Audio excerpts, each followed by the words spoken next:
Hello guys, welcome to filmy heart.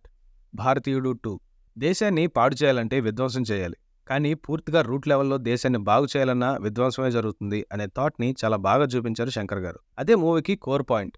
ఇక కథ విషయానికొస్తే ట్రైలర్‌లో చూపించినట్టు దేశంలో జరుగుతున్న అన్యాయాన్ని, లంచాన్ని క్లీన్ చేయడానికి మళ్ళీ భారతీయుడు అవసరం వస్తుంది. భారతీయుడు మళ్ళీ తిరిగొస్తాడు. మళ్ళీ తన పోరాటం మొదలుపెడతాడు. వచ్చాక తను ఏం చేశాడు అనేది మిగిలిన కథ. ముందుగా డైరెక్టర్ శంకర్ గారి గురించి మాట్లాడుకుంటే చాలా రోజుల తర్వాత శంకర్ గారి స్టైల్ ఆఫ్ మూవీ చూశాను. ఓల్డ్ కథే కదా, ఓల్డ్ ఫార్మాటే కదా అనుకోవచ్చు. కానీ అదే చాలా కష్టం. భారతీయుడు రేంజ్ హైని మళ్ళీ ఇవ్వగలగాలి. చూసే ఆడియన్స్ కూడా భారతీయుడు మళ్ళీ ఈ సొసైటీకి కావాలి అనిపించాలి. ఆ సెటప్ని చాలా బాగా ప్లాన్ చేసుకున్నారు. మంచి హై ఇచ్చాకే భారతీయుడు ఎంట్రీ ఇస్తాడు.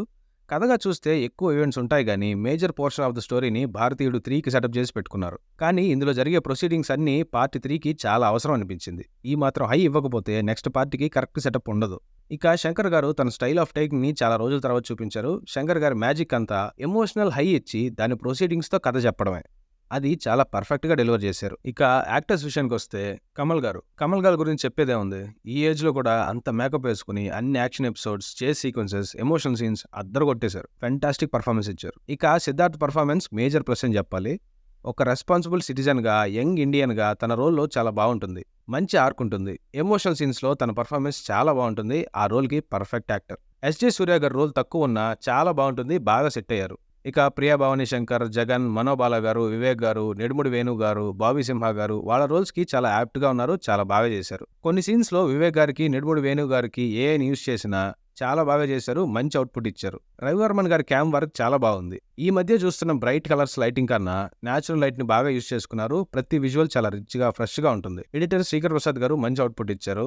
ఆర్ట్ డైరెక్టర్ ముదిరాజ్ గారు ఫెంటాస్టిక్ సెట్ చేశారు. ప్రతి ఫ్రేము పిచ్చ రిచ్‌గా ఉంటుంది. ఇక మేజర్‌గా చెప్పాల్సింది మేకప్ గురించి. ఇప్పుడున్న 4K విజువల్స్‌కి డీటెయిలింగ్ కరెక్ట్‌గా లేకపోతే స్టోరీ ఫ్లో నుంచి బయటకొచ్చేస్తాం. అలా ఎక్కడా డైవర్ట్ అవ్వనివ్వకుండా ప్రతి ఫ్రేమ్‌లోనూ మేకప్ విషయంలో చాలా కేర్ తీసుకున్నారు. ప్రాస్థెటిక్స్‌ని చాలా న్యాచురల్‌గా చేశారు. బేర్ బాడీతో ఒక ఫైట్ ఉంటుంది. అందులో బాడీ ఫిట్నెస్‌ని ఆ మేకప్‌తో ఎక్కడ తేడా రాకుండా న్యాచురల్‌గా చాలా బాగా చూపించారు. ఇక నెగెటివ్స్‌కొస్తే కొన్ని సీన్స్‌లో రైటింగ్ పార్ట్‌లో సినిమాటిక్ లిబర్టీ తీసుకున్నారు. కానీ ఎమోషన్స్‌కి కనెక్ట్ అయితే అవేం పట్టించుకోక్కర్లేదు. ఇక కథలో మేజర్ పోర్షన్స్, ఇంపార్టెంట్ సీక్వెన్సెస్, దాని ప్రొసీడింగ్స్ అన్నీ పార్ట్ 3కే ఉంచారు.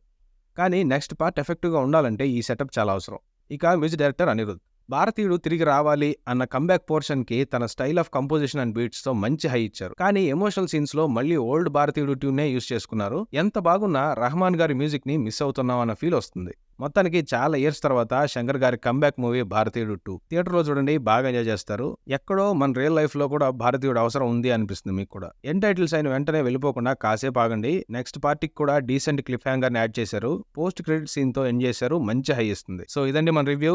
మీకు మన రివ్యూ నచ్చితే లైక్ చేయండి, ఫ్రెండ్స్‌కి షేర్ చేయండి, మన ఛానల్‌ని సబ్స్క్రైబ్ చేసుకోండి. See you all in the next video.